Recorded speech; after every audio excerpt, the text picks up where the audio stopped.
नमस्कार दोस्तों। आज हम सुनने जा रहे हैं एक ऐसी कहानी जो सिर्फ एक धार्मिक परंपरा नहीं बल्कि मातृत्व, कर्म और पुनर्जन्म की गहराई को छूती है। यह है चील और सियारिन की जीतिया व्रत कथा। तो चलिए इस भावनात्मक यात्रा की शुरुआत करते हैं। जंगल की दो सखियां। बहुत समय पहले की बात है।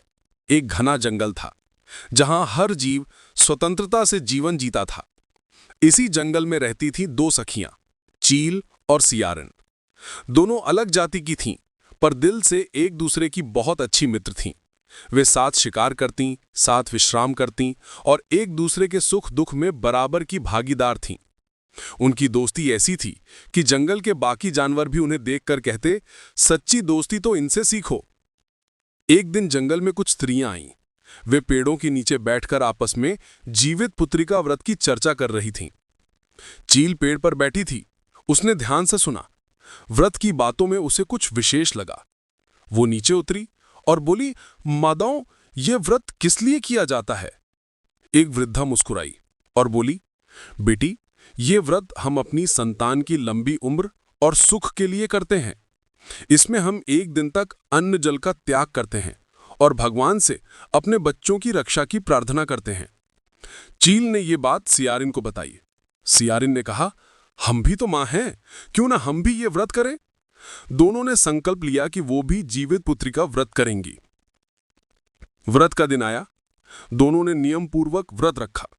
दिन भर भूखी प्यासी नहीं, पर जैसे जैसे रात गहराने लगी, सियारिन की भूख बढ़ने लगी। उसने चील से कहा, मुझे बहुत भूख लगी है, मैं कुछ खाकर आती हूं। चील ने कहा, बहन, संयम रखो।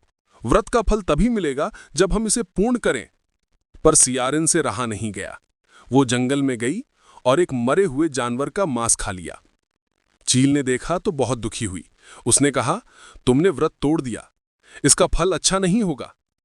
सियारिन ने हंसते हुए कहा, अरे ये सब तो मन की बातें हैं, भूख से मरने से अच्छा है थोड़ा खा लेना। चील ने व्रत पूरा किया, पर सियारिन ने नहीं। समय बीता, दोनों की मृत्यु हो गई, पर उनके कर्मों का फल उन्हें पुनर्जन्म में मिला। वे दोनों मनुष्य रूप में जन्मी, सगी बहनों के रूप में। बड़ी बहन यानी सियारिन का नाम था कर्पूरवती और छोटी बहन यानी चील का नाम था शिलावती। दोनों सुंदर, बुद्धिमती और गुणवान थीं। कर्पूरवती का विवाह एक राजा से हुआ।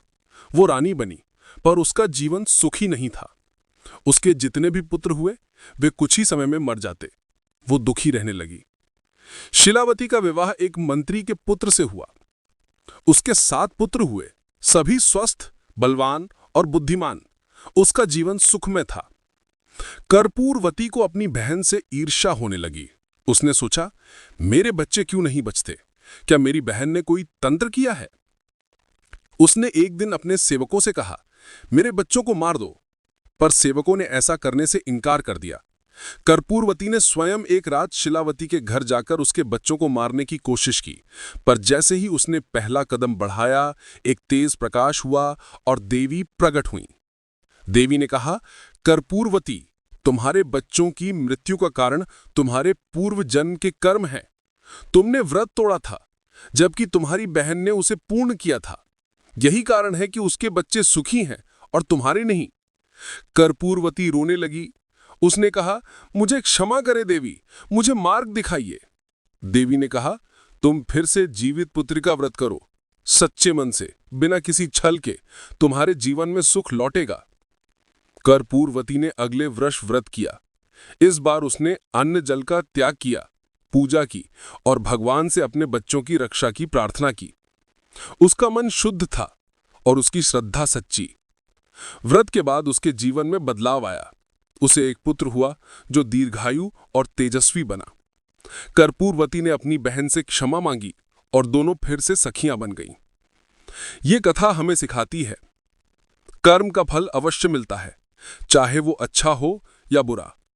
श्रद्धा और संयम से किया गया व्रत जीवन में सुख लाता है। ईर्ष्या और अहंकार से केवल दुख मिलता है। और सबसे बड़ी बात, मातृत्व की शक्ति असीम होती है जब वो प्रेम और तपस्या से जुड़ी हो। अगर आपको ये कहानी पसंद आई हो तो लाइक करें, शेयर करें और सब्सक्राइब करना ना भूलें। और हाँ, कमेंट में जरूर बताइएगा कि आपको सबसे भावुक पल कौन सा लगा। धन्यवाद।